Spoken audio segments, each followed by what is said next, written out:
क्या आपने कभी सोचा है कि एक छोटी सी गलतफहमी कैसे किसी के रिश्तों, करियर और जीवन को पूरी तरह से बदल सकती है? आज हम बात कर रहे हैं ये रिश्ता क्या कहलाता है कि आने वाले धमाकेदार एपिसोड की, जिसमें एक क्रिसमस पार्टी के दौरान उठी गलतफहमी ने न सिर्फ अभीर की जिंदगी में हड़कंप मचा दिया, बल्कि उसके परिवार और दोस्तों को भी मुश्किल में डाल दिया। तो चलिए इस कहानी की गहराई में चलते हैं और जानते हैं कि आखिर जयपुर की यह पार्टी क्यों इतनी खास और उथल-पुथल से भरी हुई है। सब कुछ जयपुर में एक भव्य क्रिसमस पार्टी से शुरू होता है। सभी सदस्य इस पार्टी का हिस्सा बनने के लिए बेहद उत्साहित हैं, खासकर इसलिए क्योंकि इस पार्टी का मुख्य आकर्षण है अभीर का बड़ा कंसर्ट। अभीर ने पार्टी में एंट्री को और दिलचस्प बनाने का फैसला किया। वह सेंटा क्लॉज बनकर पार्टी में आता है, लेकिन इस प्लान का असली मजा यह है कि कोई भी उसे पहचान नहीं पाता। पार्टी में हर कोई क्रिसमस के मूड में है। हंसी खुशी, गाने और डांस का माहौल है। पार्टी के दौरान अभीर मस्ती करते हुए कियारा और चारों के साथ हल्के फुल्के मजाक में शामिल होता है, लेकिन उसकी यह मस्ती एक बड़ी गलत फहमी की वजह बन जाती है, जो आगे जाकर हंगामे का रूप ले लेती है।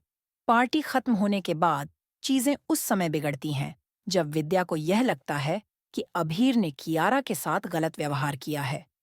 विद्या यह सब देखकर बहुत नाराज हो जाती है। उसे लगता है कि अभीर, जो पहले ही अपने अनप्रोफेशनल व्यवहार के कारण विवादों में रहा है, एक बार फिर अपनी हदें पार कर रहा है। विद्या बिना पूरी सच्चाई जाने अभीर पर जमकर गुस्सा निकाल देती है। वह उसे ताने देती है और कहती है कि तुम्हारे जैसे लोग लड़कियों की इज्जत करना कभी सीख ही नहीं सकते। अभीर, जो पहले ही पार्टी का मजा ले रहा था, इन बातों से बहुत आहत हो जाता है। उसका दिल टूट जाता है और उसे महसूस होता है कि विद्या ने उसे गलत समझा है। हालांकि कियारा, जो पूरे समय स्थिति को करीब से देख रही थी, अंत में सब कुछ साफ करती है। वह विद्या को समझाती है कि अभीर ने उसके साथ कुछ गलत नहीं किया। यह सब एक गलतफहमी थी। कियारा की बात सुनने के बाद विद्या को अपनी गलती का एहसास होता है। वह जानती है कि उसने अभीर को बिना वजह दोषी ठहराया। इस पर अरमान, जो हमेशा शांत और संयमित रहता है, विद्या को सलाह देता है कि उसे जाकर अभीर से माफी मांगनी चाहिए। उधर अभीर अपने कंसर्ट की तैयारियों में जुटा होता है। कंसर्ट से पहले ही उसका सामना एक और बड़ी चुनौती से होता है। पार्टी के बाद जब वह अपने कंसर्ट की जगह पहुंचने की कोशिश करता है, तो उसके फैंस की भीड़ उसे घेर लेती है। भीड़ इतनी ज्यादा होती है कि भगदड़ जैसी स्थिति बन जाती है। अभीर को लगने लगता है कि वह इस भीड़ से बाहर नहीं निकल पाएगा। विद्या, जो माफी मांगने के लिए उसे ढूंढ रही होती है, यह सब देखती है, लेकिन वह भी इस स्थिति में कुछ नहीं कर पाती। अभीर की सबसे बड़ी चिंता यह है कि अगर वह कंसर्ट में समय पर नहीं पहुंचा, तो यह उसके करियर के लिए एक और बड़ा झटका साबित होगा। वह सोचता है कि कहीं उसकी जिम्मेदारी निभाने में असफलता से उसका नाम और प्रतिष्ठा फिर से खराब न हो जाए। अब कहानी उस मोड़ पर पहुंचती है जहां सवाल ये है कि क्या विद्या इस स्थिति में अभीर से माफी मांग पाएगी, या फिर हालात उसे ऐसा करने का मौका भी नहीं देंगे।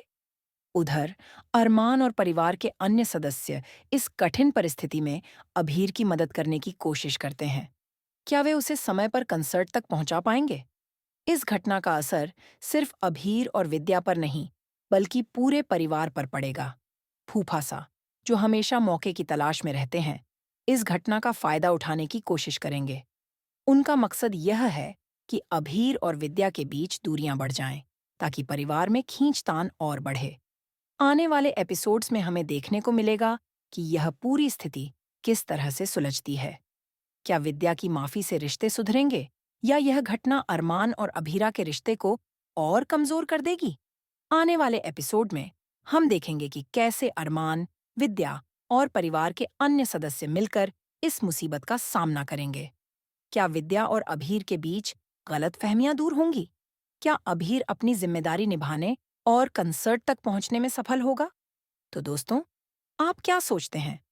क्या विद्या का गुस्सा जायज था, या उसे पहले सच्चाई जाननी चाहिए थी? और क्या अभीर इन हालातों से निकलकर अपने करियर और रिश्तों को संभाल पाएगा? अपनी राय हमें कमेंट सेक्शन में ज़रूर बताएं।